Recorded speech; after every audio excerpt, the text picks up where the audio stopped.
Hi, this is Markus Schulz, and you are watching Global Digital DJs.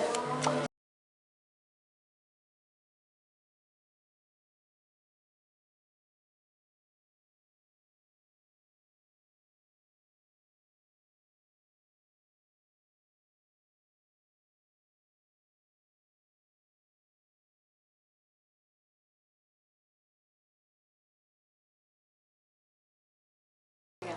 So welcome back to Seattle. Thank you. It's been a while. Yeah, last time you were here was back in 2007. I know. It's like all the other times, if anybody here wanted to see me, they had to go up north of the border and see me in Vancouver. But finally, I get to play in Seattle. I'm really looking forward to it, and it's beautiful right now. This is like the perfect time of year, I think, to come to Seattle. Absolutely, absolutely. Well, congrats on the upcoming release of the Thoughts Become Things. Yes, that came out recently. Yeah, actually, it'll be released next week, right. And the buzz is really good. So and it's a project that I just love doing because it's more my creative side. The Markus Schulz albums. I work with vocalists and stuff like that. But on the Thoughts Become Things, the Dakota stuff, it's just kind of like you get in the studio and just kind of just thrash it for a while. And I was in a bad mood when I was recording this album most of the time, so all the tracks are a little bit more aggressive. Oh. But it turned out really cool. Everybody's really been talking about it. So in this second album, how do you think you changed or grew as an artist since the release? Well, you know what? From the release of the first one, I think this is more rather than like changing or anything. This was more like continuing the story of the first album.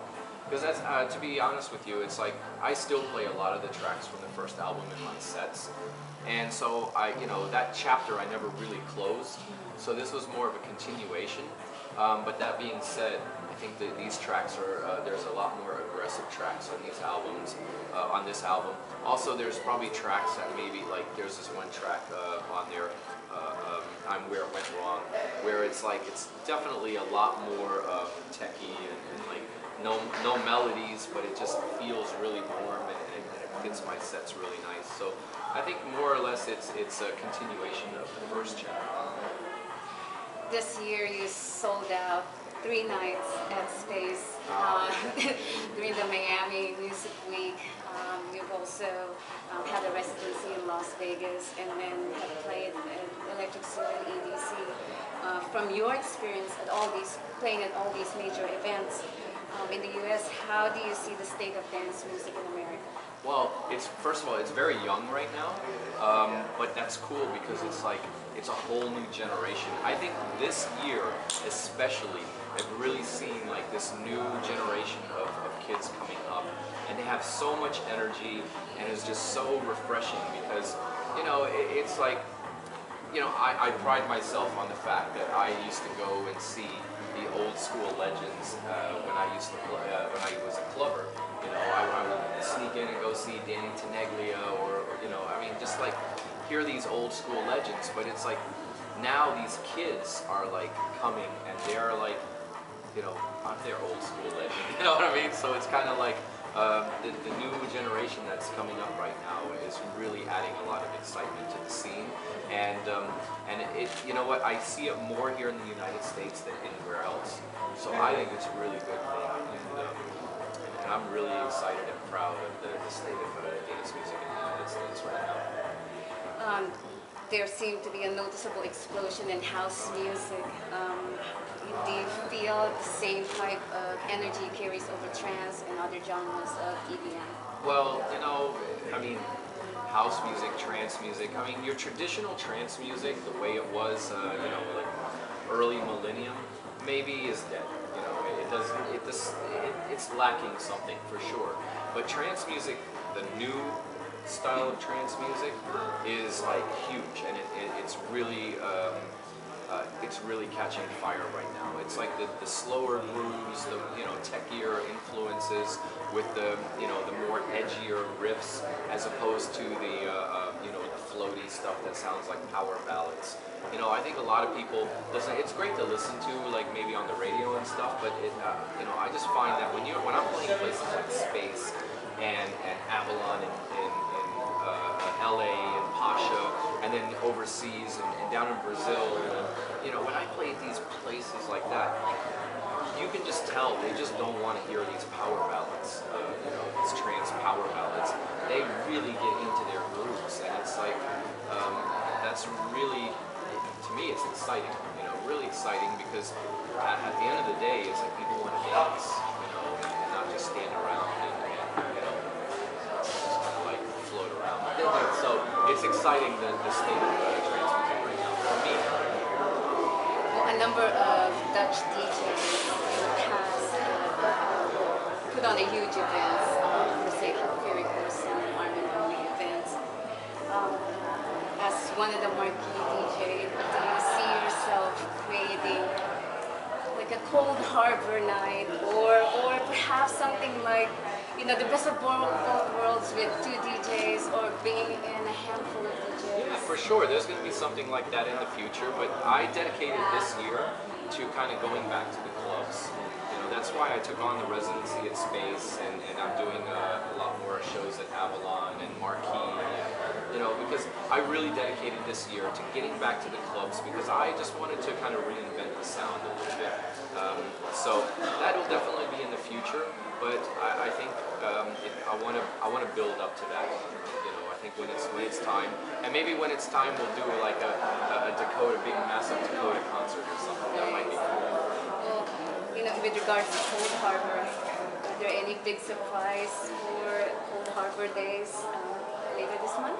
Well, yeah, we've got all of my favorite Cold Harbor artists that have been contributing to the label all year, going to be highlighting them on Cold Harbor Day. And for us, it's really just kind of a way to kind of spotlight a lot of these guys, because it's time that, you know, the world gets to see who these artists are. And I mean, I try and highlight them on my radio show, Global DJ Broadcast. But on Cold Harbor Day, we all get together and celebrate you know, all of these great artists that have been contributing to my DJ sets all year long.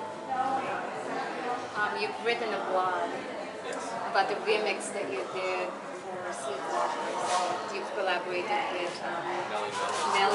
Yes, yes. The controversial one, yeah. Yes, the controversial. Now, not every day, not every day someone gets a chance to collaborate with, you know, artists that, you know, they look up to as, you know, as a child. What was that experience like for you? You know what? Somebody asked me in an interview a couple weeks ago, what's the best experience you've ever had in the studio? And that was it. To me, to be in the studio with Melly Mel and Scorpio, and then one of the guys from the Sugar Hill Gang walked into the studio as well, I was just sitting there like, oh my God, I can't believe this. You know, it's like, I just shook my head. It was the most surreal moment for me ever in my production career. And I will do it again. And if I ever get a chance to collaborate with Dougie Fresh or Rob Bass, I'm going to do it too. And the fans are going to get mad at me. And you know what? I don't care, because, you know, I'm not deserting them. But these guys were like, I used to breakdance to these guys' music back in the day, and it is nothing more awesome than hanging out in the studio with them. As a matter of fact, I was in New York last week, and Mel came into the city, and we went out to lunch down in the Lower East Side. And we were walking along at the Lower East Side, and he was like, you know, he had his hat on, he had a tie, he had his, you know, the watch, the earring. I mean, he was just pimped out. And it's like everybody there knew him. It's like he's old school king of New York. And to just walk down the street in New York with Melly Mel, and people stopping him asking for pictures and autographs was like, you know, this is my hero, you know. So I had a great time doing it, and I'm going to do it again if I ever get the opportunity. And the fans are just going to have to be like, deal with it. That's really cool. I know that you have a very busy schedule yet. You know, last year you released Do You Dream, and then now Thoughts Become Things. Knowing many of the tracks are named after cities or venues, you think that your travel have enhanced your creativity? Oh, for sure, for sure. I mean, you know, when I first started off, my inspiration came from my experiences in life, and the thing is, you know, I had a real hard childhood growing up, so getting a lot of my music was very, you know, heavy. But now it's like I got all that off my shoulders, and I'm traveling the world, seeing so many amazing things, and inspires me. So there's a lot, everything that goes into my music now is inspired by something that happens to me out on the road. So it's really kind of cool because I get to see places that I never thought I'd be able to see, and to kind of put that into my music is really cool. So what's your idea of a great vacation? A great vacation in my backyard, in my swimming pool, and telling everybody that I'm somewhere else. Right. I always said, if I'm going to take a vacation, I'm going to tell everybody I'm going to go to like the Bahamas or somewhere else, and then turn off my phone, but I'm really right at home in my backyard floating in my pool. Nice. To me, that's like the ultimate vacation. Nice. I know that I heard that you collect old vinyl records. Do you still? Yeah, well, I mean, I don't go out and find them anymore, but I used to own a record store, and when the store closed, I kept the entire inventory. I didn't sell any of it off. Plus, I've been DJing forever, so I have a storage place with tons and tons of vinyl. I mean, it must be well over 100,000 vinyl. And one day, when I have a few months. Would you ever do like a vinyls only? Yeah. Kind of go back to the old school. Yeah, but I love discovering new artists and kind of being hands-on in the production, That being said, the vinyl could come out at any time during an after party or something like that. To me, that would be cool, do an after party with a nice sound system and then some turntables to bring out that warmth. I was at an after party like that before, and it was just really great sounding tones coming through the speakers. As far as doing a night somewhere, I'd rather go to a night like that than have somebody than me do it. I'd rather watch somebody else do it and just be part of the audience. On a personal level, I know this past week months have been hard and trying times for you and your family. With your little brother who was accident recently. How is he doing? He's home now. He's still rehabbing, but he's home, and he's excited. He's been texting me, and he even sent me a picture today because he had to when he had his operation. There were spots in his head that they didn't cut his hair, so he had like these patches of hair sticking up, and I kept telling him, you have to cut your hair, it just looks crazy. And he said that he's not able to until the stitches come out, and today he sent me a picture and he finally cut his hair, so we're having, he's good, he's recovering, and it was a very difficult time, but you know what, the fans were absolutely supportive. I mean, I remember going to clubs and going to places, and people were holding up signs saying "Get well soon, Holger" and things like that. And I would message him all the time and tell him, that everybody's thinking of him, and it really it got him through. And so I'm really grateful for all the fans for their support. It was really heavy for me, but You managed to stay above the water, so to speak. How do you keep yourself sane, with your busy schedule touring and, among other things with what's going on lately? You just got to do it. You know what I mean? You just take it one day at a time. You wake up and you just tackle that day. You don't try and think about tomorrow or anything. You just tackle that day. And it was very difficult, but I think we're starting to, things are starting to get back to normal, and I'm feeling quite happy about that.